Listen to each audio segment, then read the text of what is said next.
लो बई ਜਦੋਂ तक ਇਹ ਖੋਤਾ ਅੱਗੇ ਹੈ ਨਾ ਉਦੋਂ ਤੱਕ ਤਰੱਕੀ ਦੀ ਰਫ਼ਤਾਰ ਇੰਜ ਹੀ ਰਹਿਣੀ ਹੈ।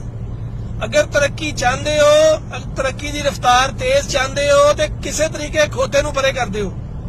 ਹੁਣ ਇਹਨੂੰ ਸਿਆਸੀ ਨਾ ਸਮਝ ਲੈਣਾ, ਤੁਹਾਡੀ ਮਿਹਰਬਾਨੀ।